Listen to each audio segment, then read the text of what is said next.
I'm very sorry. I must make a video about this. For those who have been following me and talking to me on my platforms, you all know that I say very openly, Michael Saylor, the owner of MicroStrategy, is not a Bitcoiner. And he just proved that on his own conference video.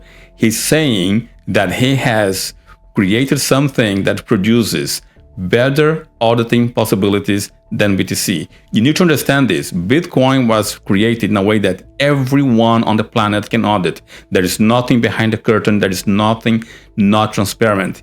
He is against Bitcoin transparency, and he says that what the traditional market offers supersedes BTC. In my view, he's becoming the Bitcoin Judas by just saying what I just said in this video. I am not making this up. Listen for yourself. Would proof of reserves be an element that would make sense for the company at this point? Now, if you haven't heard of proof of reserves, or P, capital P, lowercase o, R, POR, proof of reserves means you make your wallet available, we see how many BTC you got, and then we compare that with how much security or liability you have created. He's saying he's not going to provide proof of reserves. Listen to this. Fong, do you want to take that? First, he dodged the question and gave it to somebody else, not himself. No, I think you can take this one, Mike. Okay. And look how he goes like, We're studying it, and we're working on responsible ways that we can provide that transparency. And we're considering it in the context of our audits and our own security issues and controls and the scale of our operation, The scale of your operation? Are you larger than Binance? Are you larger than FTX? Why are you afraid of providing transparency? And the reason is the following. He's not the custodian of his BTC. He's giving everything to Coinbase custody. And now that's one third-party risk. And he's saying, everything's with Coinbase. Trust me, I'm not going to provide you anything. Just trust my company, audit companies, and everything else, plus our many years on the market. Look at this. We just had a famous example of a concern, which is 80,000 Bitcoin got transferred to Galaxy, who then sold them. And everybody in the world knew that the Bitcoin was moving, and they knew where it went to, and they knew who was dealing with it, and they knew when it happened, and it created a massive dislocation in the market, like $3,000, $4,000 dislocation of people. He's saying 3,000 correction. BTC, when I came into the space, I saw corrections of 50% in 20 minutes, 70% on a day. He's talking about less than 1.5% correction allegedly caused by this transfer. Really? Massive dislocation? You cannot deal with 1.4, 1.5% correction? People lost their minds.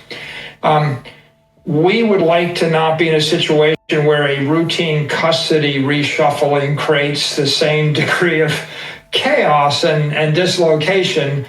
He's lying. He cannot make the reshuffling of the custody because what happened is everything is held by Coinbase custody. What he means, we are going to make a reshuffling.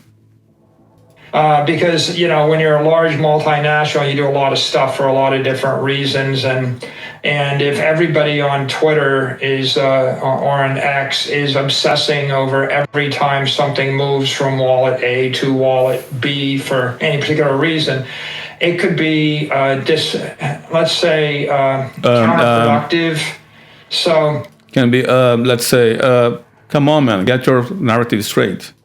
As we would always point out, you can't really hold the security unless you trust the auditor, trust the management team, trust the board of directors. Now, listen to this carefully. I'll repeat this. The crypto space is the simplest space on the planet. It only has two laws. Law number one, not your keys, not your Bitcoin. Or not your keys, not your cheese, as some people joke with it. Law number two, do not trust, verify. And he's saying, I will offer no verification. Trust me, my team, my board of directors. Listen to this. I'm going to replay it again. trust the management team, trust the board of directors, and trust the processes.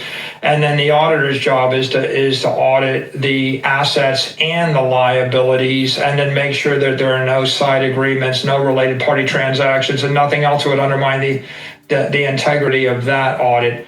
So that's a much higher degree of. That's a much higher degree than the transparency that Bitcoin Layer 1 provides. He's saying that he and his company are superior to the greatest innovation on earth in the history of finance. Of transparency in the capital markets than simply publishing a single wallet address. So I think that at some point, if we can find a way to do it in a way that doesn't introduce other operational security issues, we're open to it. It's a complicated thing that we need to consider very carefully. Pay attention on how many times he say, he's just running out on words.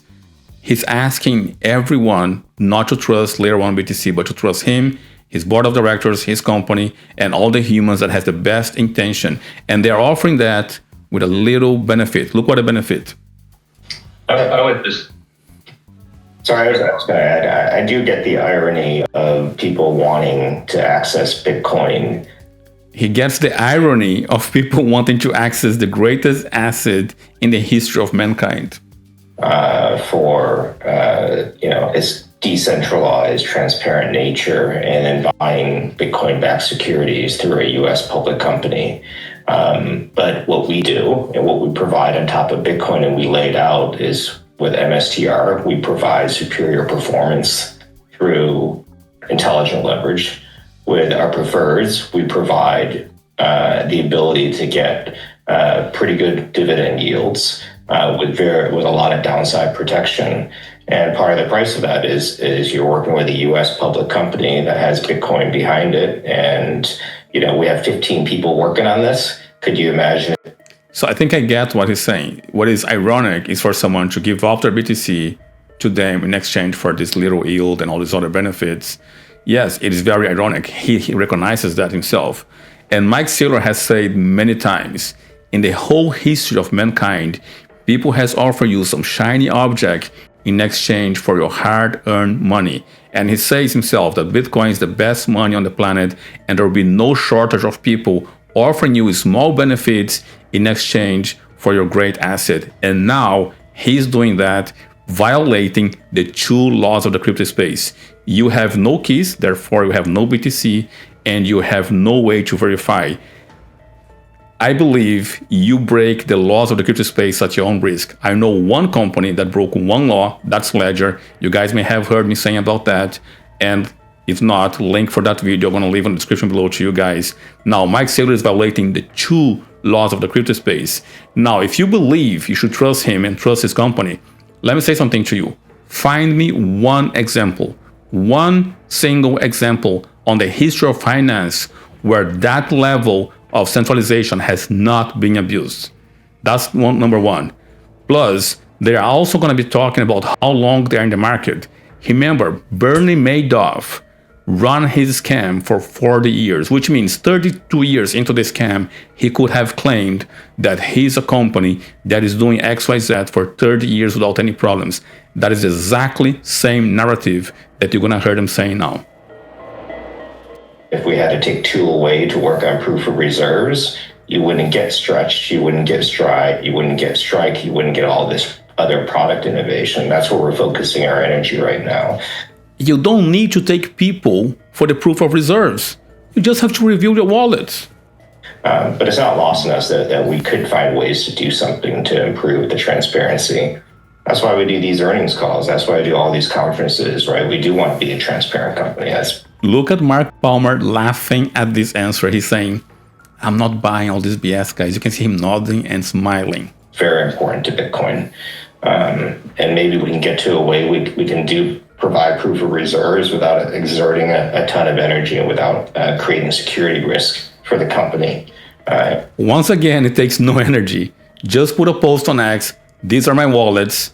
You guys can see what we have now. is for the audit company to see what is our liabilities. And for ourselves.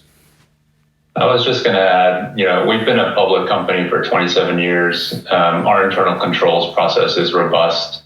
We have 2 big audit firms that we interact with. So, if you want to think about who other people use, we have 2 of the big 4 that look at, our information or our data and our tie-outs on a quarterly and annual basis. So while they might not be out there publicly, I think you take into account what Michael and Fawn said. We are, one of the longest standing public companies out there. And, Yes, you have been a long-standing company creating softwares, not being the custodian of people's money. And once again, they're claiming for the authority of how long they have been in the market. Remember, MicroStrategy company, according to Mike Saylor's own words, I heard that in Prague. His company was going bust, he was going bankrupt. And what he did is he figured a way to save his company by putting the capital they had on BTC. Therefore, their assets would go up in value in relation to their liabilities. His actual words was, you tie a company that is sinking into a rocket that is going to up, and that rocket take the company up. So he's running a company that was bankrupt, and he came up with the idea to save the company. And now he's saying, don't do what I did. Trust me, trust my board of directors, trust everyone else, do not trust Layer 1 BTC, and everything shall be fine. He's violating all the principles of the crypto space. And no, I don't think Bitcoin was created so that we can delegate our responsibility and our trust and something which is not transparent, and human beings that are corruptible, they are fallible. The blockchain, Bitcoin Layer 1, has not failed once in 15 years. Totally transparent. All you have to do is reveal your address. You don't need extra staff. You don't need extra work. Just be transparent. Satoshi Nakamoto has created the perfect financial instrument that can be audited at all times by anyone with close to zero effort. All that you're saying here, in my view, is just BS. Do whatever you want. Let's see how this ends. Rely on our mature internal controls process internally, as well as our external Big 4 audit firms. Anyway, I'm sorry guys, but I had to make a video about this. If they are saying, give me all your Bitcoin, give me your money, I'm gonna offer you zero transparency, trust the auditors, and we're gonna be giving all our BTC to another third-party risk, everything should be fine, trust us. In exchange for that, we're gonna be giving you a little bit of yield and a little bit of profits, and just trust everything else that we say. So this is it, guys. I have been saying this for a long time about Mike Saylor. A lot of people know that I like what he did. I like how he was the one to bring institutional money into the space, but I do not approve no one violating the laws of the crypto space. He has just done that. If you guys want to find out how to do this, how to be the custodian, or how to earn yield, please let me know that in the comments below. I may make a video to you guys explaining precisely that. Until then, see you guys on the next video. Stay curious, remain educating yourself, and make sure do not give the custody of a BTC in exchange for a little bit of yield. This is it for now. See you guys on the next video.